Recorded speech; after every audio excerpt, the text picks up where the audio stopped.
Hi, welcome back. My name is Donna Wellens and I'm the Education Manager of ADEA. And on behalf of the ADEA team, I'd like to welcome you back to the new learning management platform as we provide an overview of how to apply for recredentialing.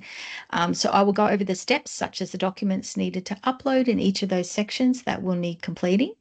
I hope you had a chance to view the video of the overall platform where I provided an overview of the catalogue and how CPD points were allocated to the learning activities on that platform and how they automatically add to your CPD log and also how you add external course activities to your CPD log. So I feel that this may be very helpful to view given that the CPD requirements, so 20 CPDs are required and that forms part of your recredentialing. So let's begin. So when you apply for recredentialing, there's a couple of ways in which you can access a recredentialing section. So remembering our credentialing programs sit within our certifications tabs within our Learning Centre. So we can either click on recredentialing here and that will take us to our Learning Centre here, or another way that we can access it, and I'll just go back to our member portal, is by accessing the Learning Hub up here.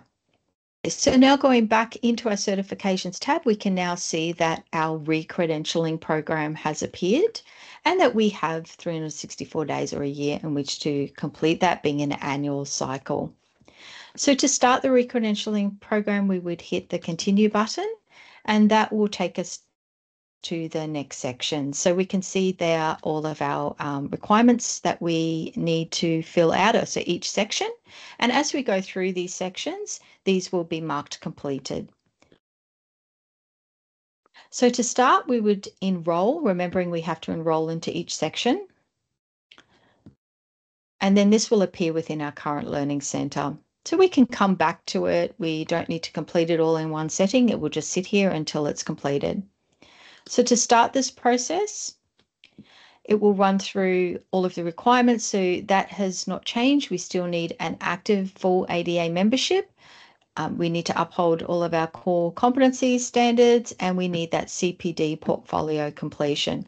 So to move through the program, we can hit the next button up the top here. We also have this left-hand side menu, which goes, as we can go through this process and complete it, we will see green ticks appear and these will unlock as these sections complete. And once it's completed, we'll see that it will come up with a percentage of 100% complete. So we'll see that as we go through. So we'll hit the next button to go on to the next page. So this is some information about your CPD portfolio. The requirements have not changed. We still need a minimum of 20 CPD points annually, and these points are specific to the categories relevant to your area of practice. So if you need a refresher on that, please review the CPD portfolio and credentialing assessment guide. This has not changed. So there are 4 activity categories that you claim in your application. So clinical practice, your management, research category, or professional contribution. Categories 1 to 3 are compulsory. And it's your responsibility to ensure that these requirements are met. So this includes 15 points in your primary area and at least 1 point in the other 2 compulsory categories. So there's at least 5 of your CPD points, or 25%, must come from ADEA developed. So these are learning activities on the platform or endorsed activities. So some of the steps to completing that portfolio, that has not changed. You still need to set your SMART learning goals, so 3 SMART learning goals. You undertake your CPD activities, so throughout the year, that align with your goals and your category requirements. And typically 1 point is equivalent to 1 hour of learning, unless otherwise specified. Again, in the catalogue, all CPD points are allocated to learning activities and they automatically get added to your CPD log. And of course, a reflection on the outcomes, so learning outcomes at the end of each year. It's important to reflect on your progress, how the activities have achieved your goals, and how it has enhanced your practice. So we just go to the next page, and this is where we set our learning goals. So 3 learning goals. And this is where we add them in here. So we have 3 attempts in which to do this, so that if you want to change it, you can go back and change it. If you need more attempts, just reach out to education team. But generally, yeah, we Don't need more than the 3. So we'll start here, and this is where we start adding our learning goals. So what area of practice does it relate to? This is where we describe our learning goal. This is where we relate it to our practice. And so we just put in descriptions and we submit. So all your submissions you can view in your submissions tab within your Learning Centre. Even though this isn't a course, we can continue to the next section, or we can hit the next button up the top here for our learning goal 2. So let's start and enter in our learning goal 2. Again, we pick the category, we describe the learning goal, we relate it to our role and scope of practice and submit it. Yes, ready to submit. And then we can continue on to learning goal 3. Start that. So again, we're selecting the category, we describe the learning goal, how it relates to our practice, and submit that. Okay, so the next section, so that's all our learning goals submitted. The next section just runs through another way in which you can add learning activities. So if you are in your recredentialing program and you don't want to go back out into the catalogue and add external activity, this is another way that you can add while you're doing the recredentialing process. So there's several different ways, as with any program, of adding things to certain sections. So just going on to next here, this is the last bit of information. And what that basically tells you that everything here has been submitted. You've submitted all your learning outcomes. So it's congratulating you on that. If we have a look, all of the ticks. So this is a good way to check that everything's been completed in this section. Once you see this, you will need to exit out. And be in a certification program, you will need to enroll into the next section. So if we go to certifications here and we go continue, you'll see that that first section's been completed now, and you'll see that we are progressing through our bar there. So we have 33% we've completed as part of our recredentialing program. So the next section here, I mentioned earlier about credits or points being applied. Now, in the previous video, we went through how you would add that external activity and how anything in the platform is automatically added to your CPD activities here. By applying external credit, so say we wish to put in there that we attended the ADC conference, for instance, we just put in a date. We're just going to put in any date there. We put in a description. It's an external course credit. It was category 1 relating and worth 24 points. Okay.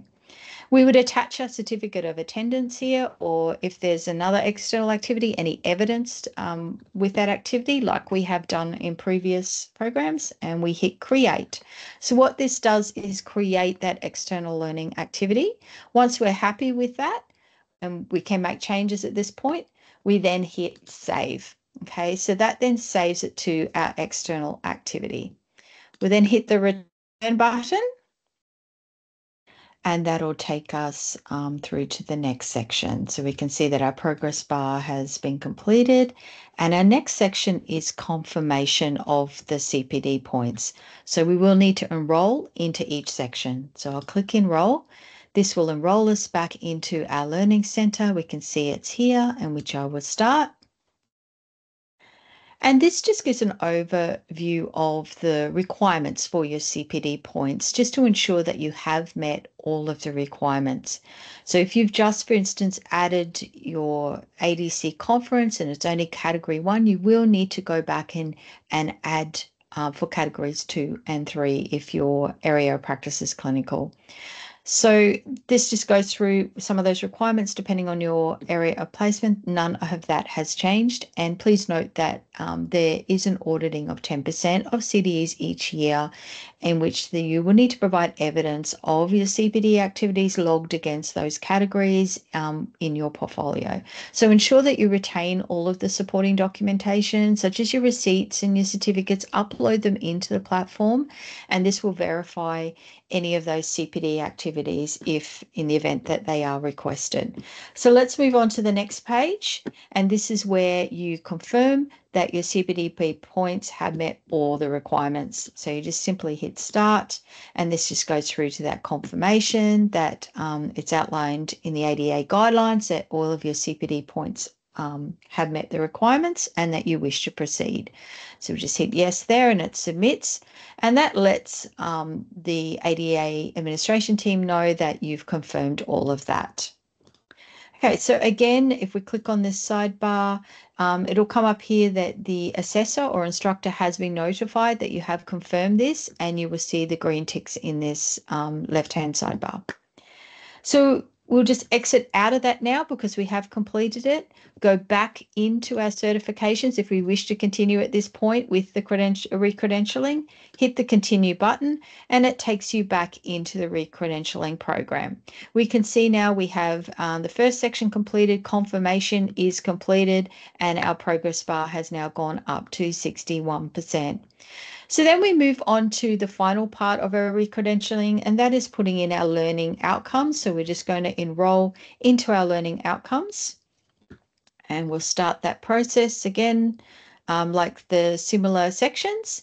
And at each of our credentialing period, we do have to provide that review and reflection on how our learning goals have been met and what's the impact or benefit to our practice as a CDE that those activities had in meeting our goals.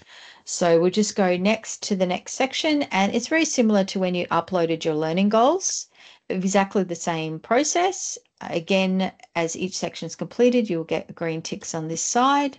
So we'll just go start. You have 3 attempts as well, similar to your learning goals. So what specific knowledge skill did demonstrate? So here you put in the skills, how did you measure, and what impact did it have on your practice? So you fill out all of those, submit that. Yes, that's submitted. Again, you can review your submissions within your learning center. Continue on, or we can hit the next button for our second learning outcome. Again, start that task. Put in what knowledge or skill we gained, how we measured this, and what the impact was. So filling out all of those in much more detail, all of those sections. And then on to learning outcome 3, exactly the same process. Start the task, put in detailed how we achieved all of this in our learning outcomes, and then submit. Okay, so it comes up saying, yes, you successfully submitted everything. So, okay, we can double check here. We've got all green ticks. We exit out of that section. Now we can go back into our certification section if we wish to right away, or we can come back later, and we can see that we've completed all of these things. So again, they don't have to be completed all in one sitting. You can complete each section as you go along. So when it comes time, say you're still completing your CPD activities and you need to add some more, which you can do, you can then come to the final submission. So when it's time to re-credential, this is the final section.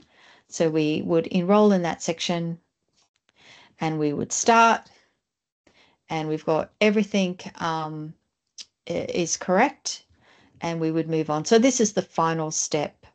So before submitting, you will need to confirm that you've completed payment of both your membership and your recredentialing fees. Both are required to be processed and approved before your recredentialing certificate will be made available. So invoices are issued 3 months prior to expiry date. They can be paid in that member portal section that I showed you earlier in the account section. So once all that's successfully been submitted and your membership recredentialing payments confirmed, your recredentialing would then be approved. You will receive notification via email, also in your inbox, the messages inbox that we touched on earlier in the first video. And And that is how you will gain your recredentialing certificate and your CDE digital badge. Now, your certificate is available for download from your Learning Hub. So once you have completed that, just like any of your learning activities, if we go back into completed, you will see that there will be certificates. So you will have a certificate there that will be your recredentialing certificate. Okay. So just going back to that certification program and to the final submission. The next button. We have already done that first attempt. So if we click on this sidebar, so we'll just start that. And I confirm that everything is accurate. It meets the recredentialing requirements as outlined in the CPD Portfolio and Credentialing Assessment Guide. I understand that I'm committed to upholding the standards. So we would say yes, and we would submit that. And that's our final step to our recredentialing. So you will see that this is submitted all of these applications. This is your acknowledgement. So what would happen then is you would then wait for that email once it's once administration has received that, and then you will receive your recredentialing certificate. Again, you can view when that has been approved within your messages. So this will come up here, but you'll also get an email. So I hope that that's explained the recredentialing process. It is a new process, and being part of a certification program and a digital badge, it is a little bit different from our other system, but we do need to have those enrollments in order to provide digital verification.